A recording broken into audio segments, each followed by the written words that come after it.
بسم اللہ الرحمن الرحیم۔ بسم اللہ الرحمن الرحیم۔ السلام علیکم ورحمۃ اللہ وبرکاتہ۔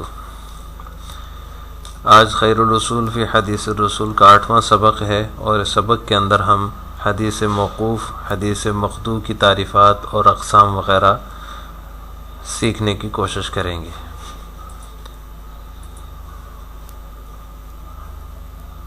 عزیز طلبہ، ہم اس نقشے میں ہم نے خبر کی 2 تقسیمات کی تھیں۔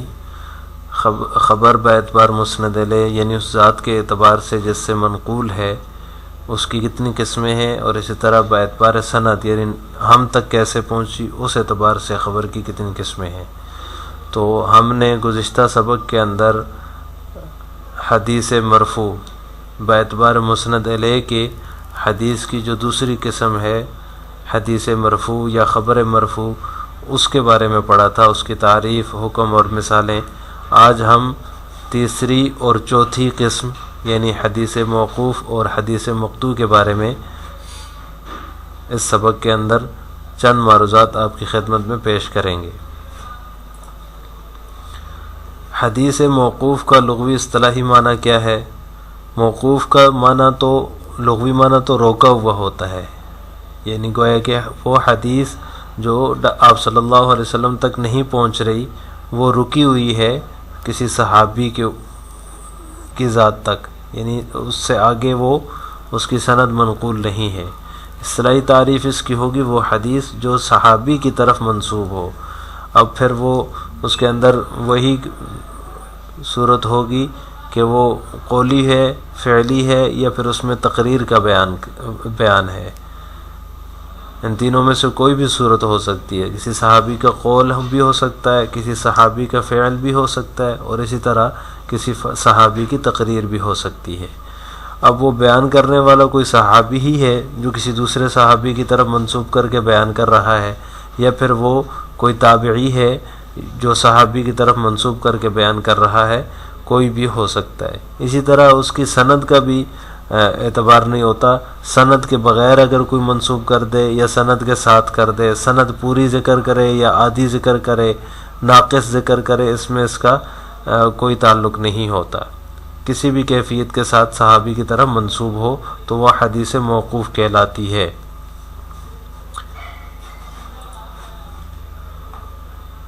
اس کی بھی حدیث مرفوع کی طرح اس کی تو 4 قسمیں تھیں، اس کی 3 قسمیں ہیں۔ جیسے حدیث مرفوع کی پہلی 3 قسمیں ہیں، قولی، فعلی اور تقریری۔ اس کی بھی حدیث موقوف کی بھی 3 قسمیں ہیں، قولی، فعلی اور تقریری۔ قولی وہ حدیث ہے جس میں کسی صحابی کا ارشاد منقول ہوتا ہے، کسی صحابی کا فرمان منقول ہوتا ہے، جیسے کہ یہاں مذکور ہے قال علی بن ابی طالب رضی اللہ تعالی عنہ حدث الناس بما یعرفون، یعنی لوگوں سے وہی بیان کرو جسے وہ جانتے ہیں۔ یہ آپ صلی اللہ علیہ وسلم کا فرمان نہیں ہے، بلکہ یہ حضرت علی رضی اللہ تعالیٰ عنہ کا فرمان ہے، تو یہ حدیث موقوف کہلائے گا، یعنی یہ حضرت علی کا فرمان ہے، آپ صلی اللہ علیہ وسلم کا فرمان نہیں ہے۔ اسی طرح فعلی وہ حدیث ہے جس میں کسی صحابی کا فعل منقول ہوتا ہے، یعنی اوپر قولی کے اندر تو قول کا ذکر ہوتا ہے، اور فعلی کے اندر فعل کا یعنی کام کا ذکر ہوتا ہے کہ فلاں صحابی نے ایسے کام کیا۔ جیسے یہاں لکھا ہوا ہے اما ابن عباس وہو متیمم، اما ابن عباس وہو متیمم، ابن عباس رضی اللہ تعالی عنہما نے امامت فرمائی تیمم کی حالت میں۔ اب یہاں پر قول منقول نہیں ہے ان کا کہ انہوں نے یہ فرمایا ہو کہ تیمم کی حالت میں امامت جائز ہے، بلکہ ان کا فعل منقول ہے کہ انہوں نے امامت فرمائی، امامت کا فعل سر انجام دیا تیمم کی حالت میں، تو یہ حدیث موقوف ہے، اور موقوف کی قسم فعلی کہلائے گی۔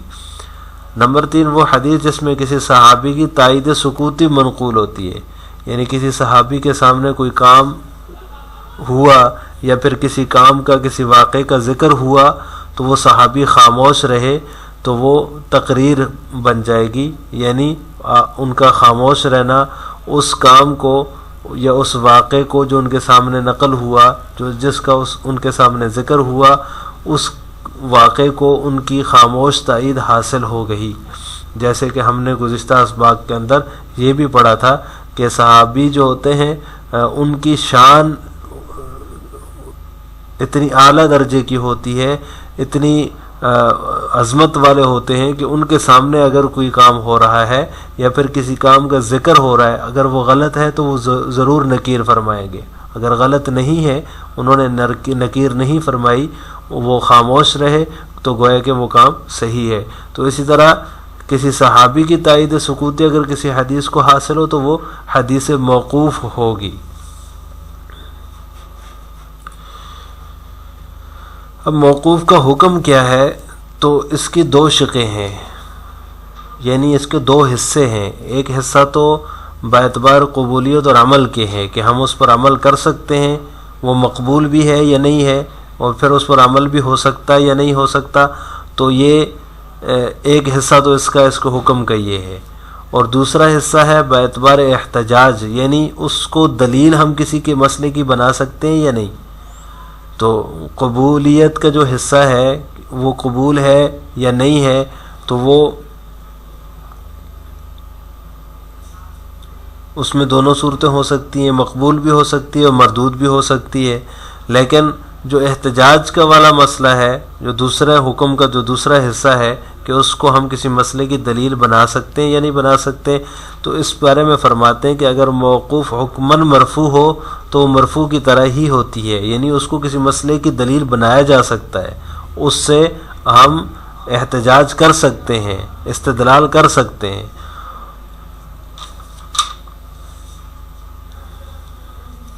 اور اگر وہ ہر اعتبار سے موقوف ہے تو وہ متفق علیہ طور پر احادیث ضعیفہ کی تقویت کا باعث بنتی ہیں، یعنی اس سے دیگر احادیث جو کہ ضعیف ہیں سند کے اعتبار سے ان کو تقویت مل سکتی ہے. موقوف حدیث بھی بطور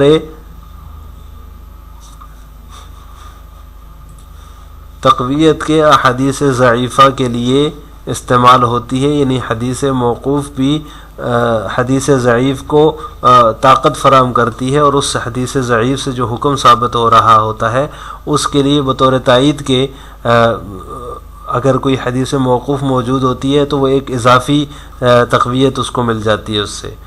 اور اگر وہ اس میں منقول امور جو ہیں ان میں اختلاف ہے یا پھر اختلاف نہیں ہے، اگر اختلاف نہ ہو تو بھی وہ دلیل بن سکتی ہے، اس کو ہم کسی مسئلے کی دلیل اور اس مسئلے کا اس سے استدلال کر سکتے ہیں. اور اگر اختلاف ہو تو بھی ان تمام امور سے ہٹ کر کوئی الگ رائے اختیار نہیں کرنی چاہیے. ان تمام امور جن میں اختلاف ہے، جو حدیث موقوف کے اندر امور منقول ہیں، اگر ان میں اختلاف ہے تو ان امور سے ہٹ کر کوئی الگ، بالکل ہی الگ ان امور سے ہٹ کر کوئی تیسرے درجے کی رائے اپنی طرف سے قائم نہیں کرنی چاہیے، بلکہ اسی میں سے کسی ایک قول پر عمل کرنا چاہیے. تو یہ ہوا حدیث موقوف کا حکم. اس کے بعد جو آخری قسم ہے، چوتھی قسم باعتبار مسند الیہ کے، وہ ہے حدیث مقطوع. حدیث مقطوع کی تعریف یہ ہے کہ وہ قول و فعل جس کی کسی تابعی کی طرف نسبت کی جائے، یعنی وہ نہ آپ صلی اللہ علیہ وسلم کی طرف منسوب ہو، نہ کسی صحابی کی طرف منسوب ہو، بلکہ ان کے بعد کے جو لوگ ہیں، صحابہ کے بعد جو تابعین کا دور ہے، تابعین میں سے کسی تابعی کی طرف وہ منقول ہے. اب وہ اس میں قول ہے ان کا یا پھر فعل ہے، کوئی بھی ہو سکتا ہے کہ تابعین نے یوں فرمایا یا پھر تابعین نے یہ کام سر انجام دیا، تو وہ حدیث مقطوع کہلاتی ہے.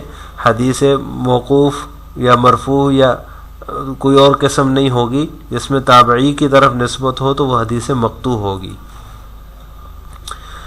جس طرح کہ حدیث موقوف کی اقسام ہیں، اسی طرح اس کی بھی اقسام ہیں، لیکن حدیث موقوف کی 3 قسمیں ہیں. حدیث مرفوع جو اس سے پہلے گزری ہے، گزشتہ سبق میں اس کی 4 قسمیں تھیں. پھر اس کے بعد حدیث موقوف جس کا ذکر ابھی ہم نے کیا، اس کی 3 قسمیں تھیں. ابھی حدیث مقطوع جو ہے اس کی 2 قسمیں ہیں، نمبر 1 قولی، نمبر 2 فعلی. قولی اس کی مثال جیسے کہ حضرت حسن بصری رحمہ اللہ کا قول ہے صلی وعلیہ بدعتہ، کسی بدعتی کے پیچھے نماز پڑھنے کے بارے میں انہوں نے فرمایا کہ آپ اس کے پیچھے نماز پڑھ سکتے ہیں، اس کی بدعت جو ہے وہ اس کا ذاتی فعل ہے، اس کی بدعت کا وبال اسی پر ہوگا، نماز سے اس کا کوئی تعلق نہیں ہے، آپ اس کے پیچھے نماز پڑھ سکتے ہیں۔ اب نہ تو یہ کسی صحابی سے منقول ہے، نہ آپ صلی اللہ علیہ وسلم کی ذات مبارکہ سے منقول ہے، بلکہ ایک تابعی ہیں حضرت حسن بصری، ان کا یہ فرمان ہے، تو یہ حدیث مقطوع قولی کہلائے گی۔ اسی طرح نمبر 2 پہ حدیث مقطوع فعلی، جیسے کہ حضرت مسروق، یہ بھی تابعی گزرے ہیں، بڑے اعلیٰ درجے کے تابعی تھے، ان کا یہ معمول تھا کہ یہ اپنے اور گھر والوں کے درمیان پردہ ڈال دیتے تھے نماز پڑھنے کے دوران، جب یہ نماز پڑھنے لگتے تو گھر والوں سے بھی پردہ کر لیتے تھے، تو یہ جو ہے ان کے ایک اعلیٰ درجے کا تقوی جو وہ اختیار کرنا چاہ رہے تھے، اس وجہ سے وہ گھر والوں سے بھی پردہ کر لیتے تھے تاکہ کسی قسم کی نماز کے اندر کوئی خلل پیدا نہ ہو۔ تو اب یہ جو فعل ہے نماز کے دوران گھر والوں سے پردہ کرنے کا، یہ نہ آپ صلی اللہ علیہ وسلم سے منقول ہے، نہ کسی صحابی سے منقول ہے، صحابہ سے بھی منقول نہیں، آپ صلی اللہ علیہ وسلم سے منقول نہیں، تو یہ نہ حدیث مرفوع ہوا نہ حدیث موقوف ہوا، بلکہ یہ حدیث مقطوع ہوا کہ صحابی سے منقول ہے۔ اور پھر حدیث مقطوع میں سے بھی فعلی ہے کہ اس میں تابعی کا فرمان نہیں بلکہ فعل کا ذکر ہے۔ تو آج کے سبق کا خلاصہ یہ ہوا کہ اس میں ہم نے حدیث موقوف کی تعریف پڑھی ہے، اس کی اقسام اور پھر اس کی مثالیں، اور ساتھ ہی اس کے دوسری قسم جو ہے جو باعتبار مسند علیہ کی چوتھی قسم بنتی ہے حدیث مقطوع، اس کی تعریف اور اس کی اقسام کے بارے میں پڑھا ہے۔ آخر میں آپ سے 2 سوال ہیں۔ ایک سوال تو یہ حدیث موقوف کی کتنی قسمیں ہیں، یہ آپ نے کمنٹ باکس میں بتانا ہے، اور نمبر 2 حدیث مقطوع کسے کہتے ہیں، اس کی کیا تعریف ہے، یہ بھی آپ کمنٹ باکس میں بتائیں گے۔ السلام علیکم ورحمۃ اللہ وبرکاتہ۔